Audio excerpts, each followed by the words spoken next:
तो हेलो, स्वागत है आपका न्यू विद्या मंदिर क्लासेस में। तो कैसे हैं आप लोग? उम्मीद है कि अच्छे होंगे, स्वस्थ होंगे और मन लगाकर पढ़ रहे होंगे, है कि नहीं? तो चलिए, आज का क्लास है क्लास 9th वाले बच्चों का, क्योंकि कल क्लास 10th वाले बच्चों का हुआ था। तो आज है क्लास 9th वाले बच्चों का क्लास, ठीक है। तो आप लोगों को फिर से वही बात, क्या आपने पीछे का लेक्चर देखा है? अगर आपने पीछे का लेक्चर देख लिया है तो आप इस लेक्चर को कंटिन्यू कीजिए, और अगर आपने पीछे का लेक्चर नहीं देखा है तो सबसे पहले जाके क्या कीजिए, पीछे वाला लेक्चर देखिए, ठीक है। तो पीछे वाला क्लास करके ही आप इस क्लास में आइएगा तो आपको बहुत ही अच्छे से समझ में आएगा, बेहतरीन तरीके से समझ में आएगा। इस क्लास को भी देखिएगा तो उतना ही समझ में आएगा, थोड़ा बहुत कुछ वर्ड में आपको दिक्कत हो सकता है, ठीक है। फिर भी कोई बात नहीं, हम पूरी तरह से कोशिश करेंगे कि आपको ये क्लास भी समझ में आ जाए, ठीक है। तो चलिए, पिछले क्लास में हम लोग कोशिका द्रव के बारे में, कोशिका भित्ति के बारे में पढ़ लिए हैं, ठीक है। तो ये सब तो अब हम इसमें पढ़ाएंगे नहीं, ये सब पढ़ने के लिए आपको पीछे वाला लेक्चर देखना पड़ेगा, पीछे वाला क्लास देखना पड़ेगा, ठीक है। तो आज स्टार्ट होगा इंडोप्लाज्मिक रेटिकुलम। क्या स्टार्ट होगा? इंडोप्लाज्मिक रेटिकुलम, हिंदी में कहे तो अंतःपरद्रव्य जालिका। अंतःपरद्रव्य जालिका आज हम स्टार्ट करेंगे, ठीक है।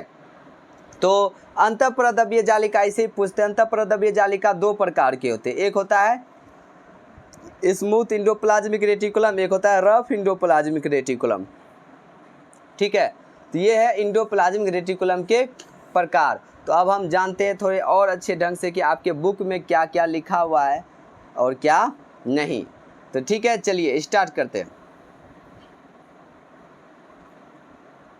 ये क्या हो गया, चला गया पेंसिल, आ गया। चलिए, अंतःपरद्रव्य जालिका यानी कि इंडोप्लाज्मिक रेटिकुलम। तो क्या बोल रहा है कि जंतु एवं पादप कोशिकाओं के कोशिका द्रव में अत्यंत सूक्ष्म शाखित झिल्लीदार अनियमित नलिकाओं का घना जाल होता है। इस जालिका को अंतःपरद्रव्य जालिका या एंडोप्लाज्मिक रेटिकुलम कहते हैं। अगर पूछ दिया जाए कि एंडोप्लाज्मिक रेटिकुलम किसे कहते हैं, तो आप बोलिएगा जंतु एवं पादप कोशिकाओं के अंदर, जंतु एवं पादप कोशिकाओं के कोशिका द्रव में, जंतु एवं पादप कोशिकाओं के कोशिका द्रव में अत्यंत सूक्ष्म शाखित झिल्लीदार, अत्यंत सूक्ष्म शाखित झिल्लीदार अनियमित नलिकाओं का घना जाल होता है, और इस जालिका को अंतःपरद्रव्य जालिका या इंडोप्लाज्मिक रेटिकुलम कहते हैं, है कि नहीं? बोलो रे, समझ में आया? इंडोप्लाज्मिक रेटिकुलम का ही हिंदी में नाम है अंतःपरद्रव्य जालिका। दोनों नाम बोलते हैं तो कंफ्यूजन हो जाता है कि सर क्या क्या बोल दिए। अंतःपरद्रव्य जालिका या इंडोप्लाज्मिक रेटिकुलम कहते हैं, ठीक है। तो ये जंतु एवं पादप कोशिका के कोशिका द्रव में पाया जाता है, ठीक है। समझ में आ गया, ठीक है। तो चलिए आगे चलते हैं। अब इंडोप्लाज्मिक रेटिकुलम को हम शॉर्ट में क्या लिख सकते हैं, बताओ? ER। क्या लिख सकते हैं? ER। शॉर्ट में क्या लिख सकते हैं? ER लिख सकते हैं। किसको?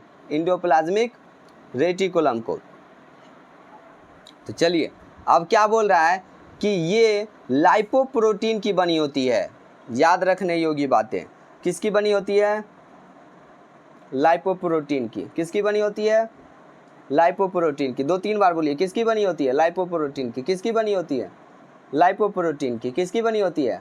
लाइपोप्रोटीन की। किसकी बनी होती है? लाइपोप्रोटीन की। याद हुआ? याद हो गया ना? चलिए, तो यह किसकी बनी होती है? लाइपोप्रोटीन की बनी होती है, और कोशिकाओं में समानांतर नलिकाओं के रूप में फैली होती है। कोशिका में इनका विस्तार कभी कभी केंद्र की बाह्य झिल्ली से प्लाज्मा झिल्ली तक होता है।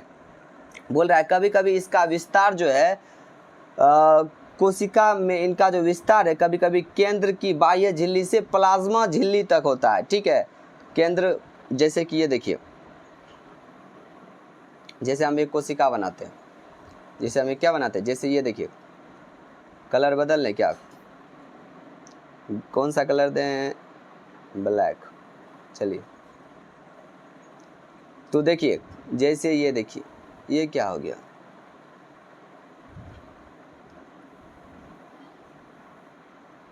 टेढ़ा हो गया, कोई दिक्कत नहीं, समझने का कोशिश कीजिए, चित्र पे ध्यान मत दीजिए। ये है कोशिका का क्या बोला है, कोशिका में इनका आकार केंद्रक के बाह्य झिल्ली, ये हुआ केंद्रक का बाह्य झिल्ली, ये क्या हो केंद्रक का बाह्य झिल्ली, और ये हुआ प्लाज्मा झिल्ली, ये क्या हो गया प्लाज्मा झिल्ली। बोल रहा है यहाँ से लेके यहाँ तक फैला हुआ रहता है, कौन अंतःपरद्रव्य जालिका यानी इंडोप्लाज्मिक रेटिकुलम, यहाँ से यहाँ तक फैला हुआ रहता है। तो बताओ ये सपोर्ट भी देगा कि नहीं, उसको सपोर्ट भी देगा, तो इनका विस्तार कभी कभी यहाँ तक रहता है, समझ में आ गया ना। चलिए आगे चलते हैं। अब उसके बाद क्या बोल रहा है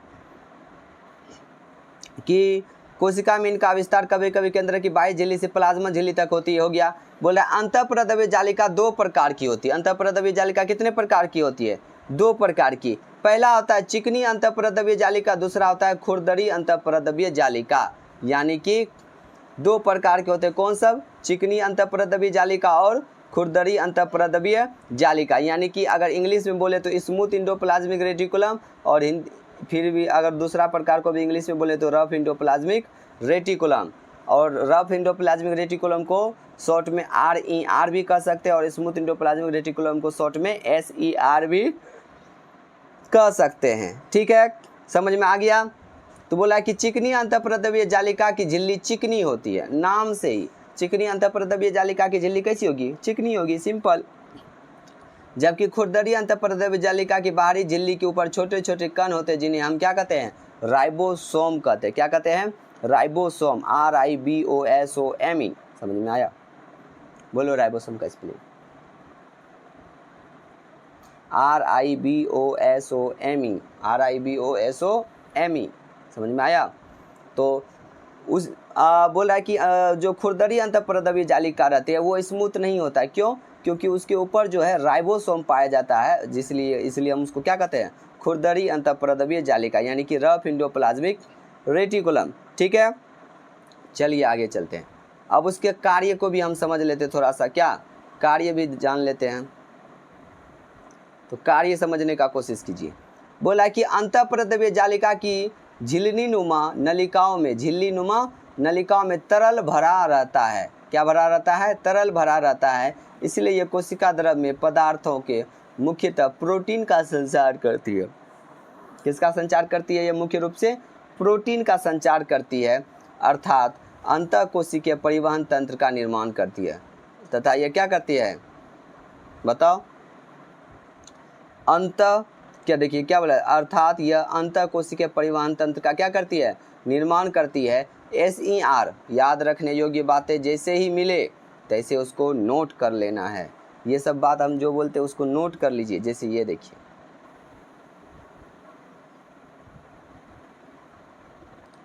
SER वसा एवं कोलेस्ट्रॉल में भाग लेती है। SER क्या है, वसा एवं कोलेस्ट्रॉल में भाग लेती है। कुछ प्रोटीन के साथ मिलकर कोशिका झिल्ली में बनने में क्या करती है, ये सहायता भी देती है। तो बोल रहा है कि SER वसा एवं कोलेस्ट्रॉल में भाग लेती है और कुछ वसा प्रोटीन के साथ मिलकर कोशिका झिल्ली बनाने में सहायता करती है। इस प्रक्रिया को झिल्ली जीवात जनन कहा जाता है। इस प्रक्रिया क्या कहा जाता है, झिल्ली जीवात जनन कहा जाता है। तो बोल रहा है कोशिका द्रव में यांत्रिक सहायता प्रदान करती है। आपको बताए थे अंदर से सहायता भी प्रदान करेगा, क्योंकि बताए थे कि ये ऐसे कोशिका इसके अंदर केंद्र है कि ये यहाँ से यहाँ तक ऐसे फैला रहेगा, तो ये इसको सहारा प्रदान करेगा कि नहीं, ये पूरा सपोर्ट, यांत्रिक सहारा। तो वही बोला, यांत्रिक सहारा भी प्रदान करती है।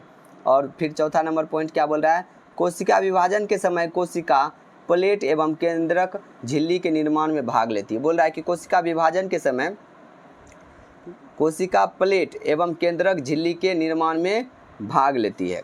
पाँचवा नंबर क्या बोल रहा है, केशुरुकी यानी कि जंतु का वर्ग ये यकृत कोशिकाओं में SER विष तथा दवा का निराविषीकरण करने में महत्वपूर्ण भूमिका अदा करते हैं। बोल रहा है कि केशुरुकी जो जंतु वर्ग का है उसके यकृत में ये विष तथा दवा का डिटॉक्सिफिकेशन करने में क्या करती है, इसका अहम रोल है। ठीक है, चलिए और भी है। फिर 6 नंबर में क्या बोल रहा है कि केंद्रक से कोशिका द्रव में आनुवांशिक पदार्थ के जाने का पथ बनाता है। बोल रहा है केंद्रक से कोशिका द्रव में आनुवांशिक पदार्थ का जाने का ये क्या बनाती है, रास्ता बनाती है। क्या बनाती है, रास्ता बनाती है। और बोल रहा है इसके कारण, 7वां पॉइंट, इसके कारण ही कोशिका का सतह क्षेत्र काफ़ी बढ़ जाता है। इसी कारण कोशिका का सतह क्षेत्र काफ़ी क्या होता है, बढ़ जाता है। ठीक है, अब हम पढ़ेंगे राइबोसोम के बारे में। किसके बारे में, राइबोसोम के बारे में। उससे पहले एक बार चुटकी में रिवीजन हो जाए, इंडोप्लाज्मिक रेटिकुलम।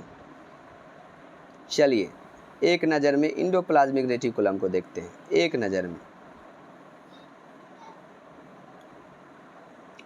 में क्या बोल रहा है, अंतःप्रद्रव्य जालिका को इंग्लिश में इंडोप्लाज्मिक रेटिकुलम कहते हैं। यह जंतु एवं पादप कोशिकाओं के कोशिका द्रव में अत्यंत सूक्ष्म एवं शाखित झिल्लीदार अनियमित नलिकाओं का घना जाल होता है, जिसे हम अंतःप्रद्रव्य जालिका या फिर इंग्लिश में इंडोप्लाज्मिक रेटिकुलम कहते हैं। इंडोप्लाज्मिक रेटिकुलम लाइपोप्रोटीन की बनी होती है। ठीक है ना।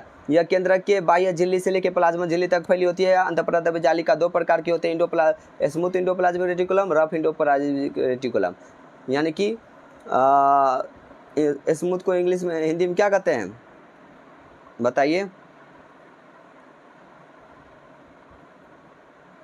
स्मूथ इंडोप्लाज्मिक रेटिकुलम और रफ इंडोप्लाज्मिक रेटिकुलम, यानी कि चिकनी अंतःप्रद्रव्य जालिका और खुरदरी अंतःप्रद्रव्य जालिका। उसके बाद बताए चिकनी अंतःप्रद्रव्य जालिका चिकनी होगी, खुरदरी अंतःप्रद्रव्य जालिका खुरदरी होगी। क्यों? क्योंकि उसके ऊपर राइबोसोम पाया जाता है और अंतःप्रद्रव्य जालिका की झिल्लीनुमा नलिकाओं में तरल भरा रहता है, इसलिए ये कोशिका द्रव में पदार्थ में प्रोटीन का संचार करती है। ठीक है, बोल रहा है कि एसीआर जो है वसा एवं कोलेस्ट्रॉल में भाग लेती है और कुछ प्रोटीन के साथ मिलकर कोशिका झिल्ली भी बनाने में सहायता करती है, इसलिए इसे झिल्ली जीवात जनन भी कहते हैं। और यह कोशिका द्रव को यांत्रिक सहारा भी प्रदान करती है। कोशिका विभाजन में कोशिका के प्लेट एवं केंद्रक झिल्ली के निर्माण में भी भाग लेती है। और ये क्या है, केसुरुकी के यकृत में डिटॉक्सिफिकेशन का भी कार्य करता है। और बोल रहा है केंद्रक में कोशिका द्रव में आनुवंशिक पदार्थ को जाने का भी रास्ता बनाता है। और उसके बाद बोला इसके कारण कोशिका के सतह क्षेत्र काफ़ी बढ़ जाता है। ठीक है, एक बार में रिवीजन हो गया। अब हम पढ़ते हैं राइबोसोम। क्या पढ़ते हैं, राइबोसोम। बोल रहा है राइबोसोम ऐसे कण हैं जो केवल इलेक्ट्रॉन सूक्ष्मदर्शी में दिखाई पड़ते हैं। बोला राइबोसोम एक ऐसा कण है जिसको देखने के लिए हमको सिर्फ इलेक्ट्रॉन सूक्ष्मदर्शी ही चाहिए, और कुछ रहेगा तो हम उसको देख नहीं सकते, सिंपल माइक्रोस्कोप से हम उसको देख नहीं सकते हैं। चलिए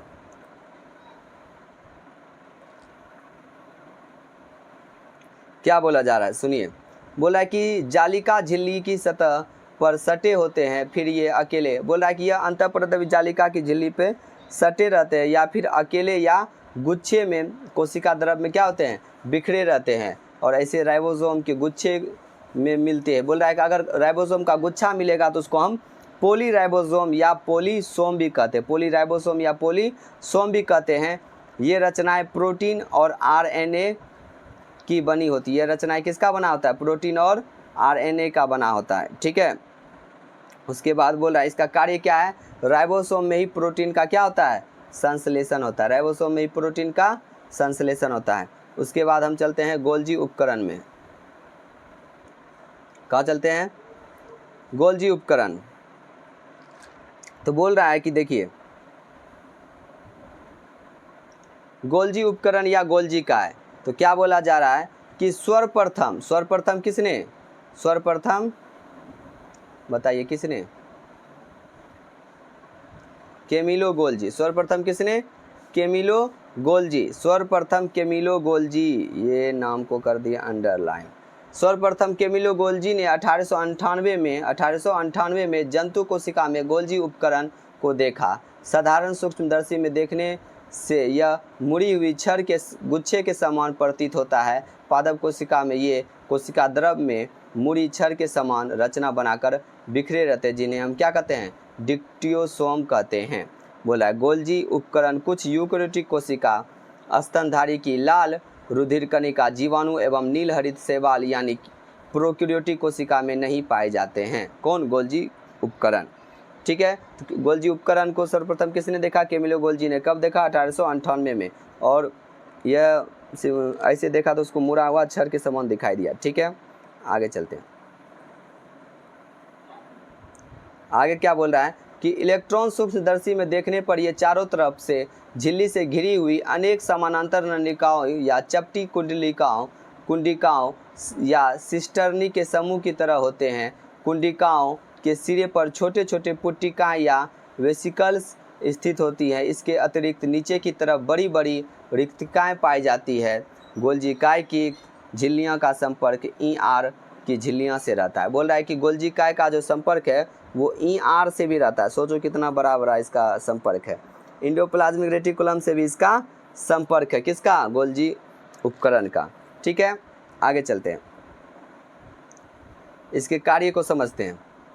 तो बोल रहा है कि ER संश्लेषित पदार्थ का संचयन, रूपांतरण तथा पैक कर कोशिका के बाहर अंदर विभिन्न क्षेत्रों में भेजता है। बोल रहा है कि ER जिससे संश्लेषित ER संश्लेषित पदार्थ का ये क्या करता है? संचयन करता है तथा पैक करके उसको अंदर या बाहर क्षेत्रों में भेजता है। कोशिका का मुख्य स्रावन अंग है। कोशिका का मुख्य स्रावन अंग है और लाइसोसोम एवं क्या लिखा है?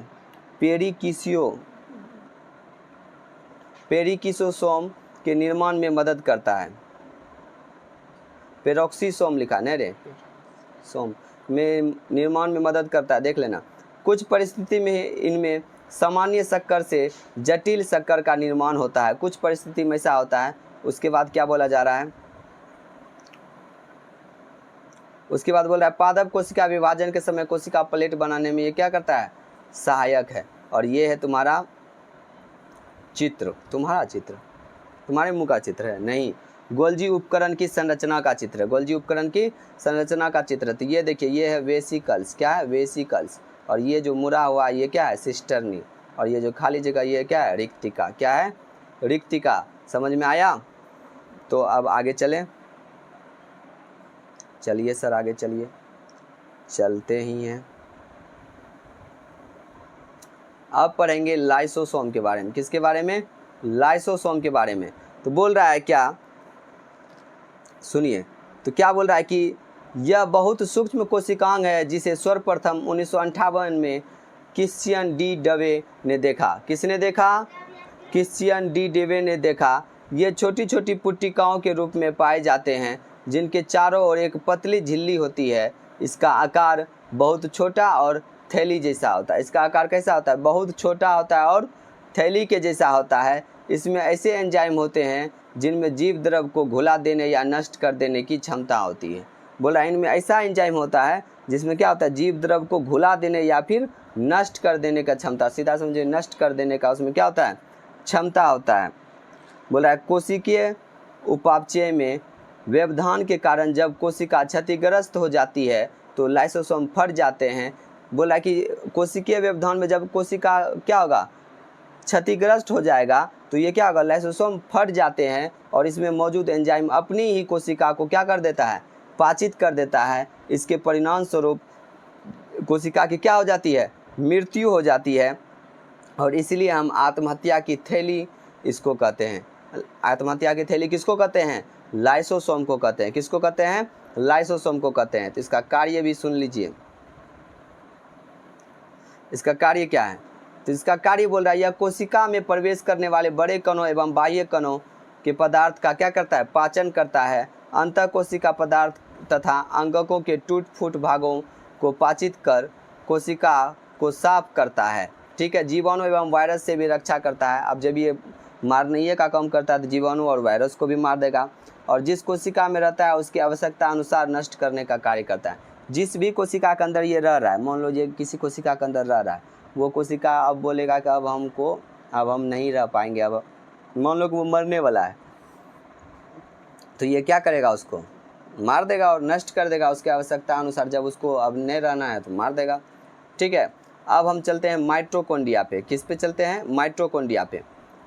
तो बोल रहा है कि माइटोकॉन्ड्रिया कोशिका द्रव में पाई जाने वाली बहुत महत्वपूर्ण रचनाएं हैं जो कोशिका द्रव में बिखरी होती है। जो कोशिका द्रव में क्या होती है? बिखरी होती है। प्रकाश सूक्ष्मदर्शी में ये सूक्ष्म क्षरों या धागे नुमा दानेदार या गोलाकार दिखाई देते हैं। पादप कोशिका में इसकी संख्या जंतु कोशिका से कम होती है। पादप कोशिका में इसकी संख्या जंतु कोशिका से क्या होती है? कम होती है। और माइटोकॉन्ड्रिया कोशिका द्रव में पाई जाने वाली बहुत क्या है? महत्वपूर्ण रचना है। और यह पादप कोशिका में जंतु कोशिका, पादप कोशिका में कम रहेगा, जंतु कोशिका में ज़्यादा रहेगा। बोल रहा है कि जंतु कोशिका में यह संख्या 10,000 से 10,000 या इससे ज़्यादा भी हो सकती है। इनकी विस्तृत रचना का ज्ञान इलेक्ट्रॉन सूक्ष्मदर्शी से ही प्राप्त होता है। इसका विस्तृत रचना का ज्ञान हमको कहाँ से होगा? इलेक्ट्रॉन सूक्ष्मदर्शी से होगा। बोला प्रत्येक माइटोकॉन्ड्रिया एक बाहरी झिल्ली एवं एक अंतः झिल्ली से चारों ओर से घिरी होती है। इसके तथा इसके बीच में देख लेते हैं, इसके बीच में क्या है? एक तरल युक्त गुहा होती है। ये चित्र देखिए पहले, ये चित्र किसका है बताइए? आंतरिक माइटोकॉन्ड्रिया का। बोल रहा है कि ये क्या है?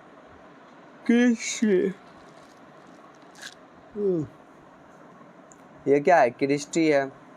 ये क्या है? मैट्रिक्स है। और ये क्या है? अंतः झिल्ली। और ये क्या है? ऊपर वाला बाहरी झिल्ली। ठीक है, चलिए अब क्या बोला जा रहा है? बोला जा रहा है कि एक तरल युक्त गुहा होता है जिसे माइटोकॉन्ड्रियल गुहा कहते हैं।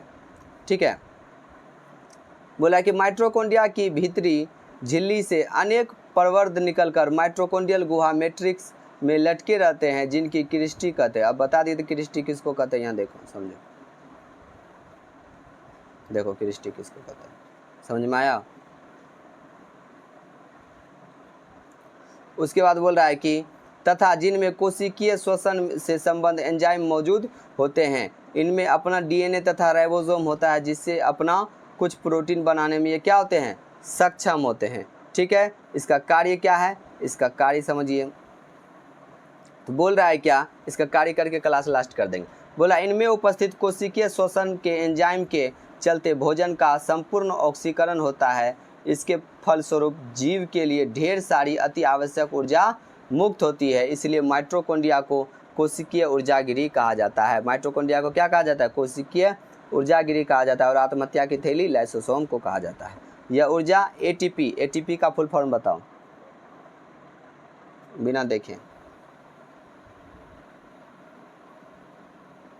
अब बताओ, देख के बताओ एटीपी का फुल फॉर्म क्या होगा? तो एटीपी का फुल फॉर्म तुम लोग भूल गया होगा, तो सुन लो। एटीपी का full form adenosine triphosphate, adenosine triphosphate है। तो एटीपी का फुल फॉर्म याद रखिए। बोला है कि एटीपी के रूप में जमा रहता है। कोशिका नए यौगिक के निर्माण के समय एटीपी में संचित ऊर्जा का क्या करता है? इस्तेमाल करता है। तो आज का क्लास यहीं तक रहने देते हैं। एक और है, क्रिस्टी से अंदर की झिल्ली की सतह क्षेत्र बढ़ जाता है। क्रिस्टी रहेगा तो नहीं सतह क्षेत्र बढ़ेगा। कैसे बढ़ जाएगा सर?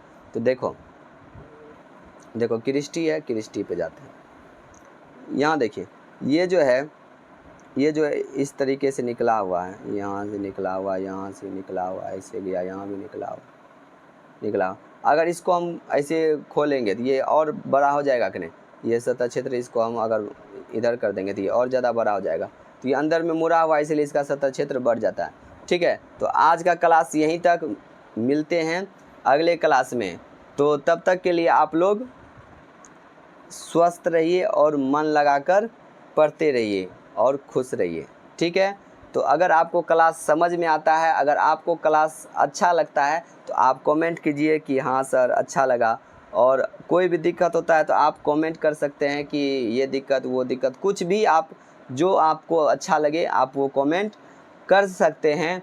और अगर आपको क्लास अच्छा लग रहा है तो आप अपने दोस्त मित्रम को बताइए, और मित्रम को बताइए कि ये हमारे सर का ही क्लास है, हमारा ही चैनल है, आप इससे जुड़े और पढ़ें। ज़्यादा से ज़्यादा लोगों का क्या होना चाहिए? फ़ायदा होना चाहिए। और ज़्यादा से ज़्यादा लोग जब जुड़ेंगे तो ज़्यादा से ज़्यादा लोग पढ़ेंगे, और जब ज़्यादा से ज़्यादा लोग पढ़ेंगे तो हमको भी पढ़ाने में अच्छा लगेगा। ठीक है, तो मिलते हैं कल। तब तक के लिए आप लोग हंसते रहिए, मुस्कुराते रहिए और स्वस्थ रहिए। ठीक है, कल मिलते हैं।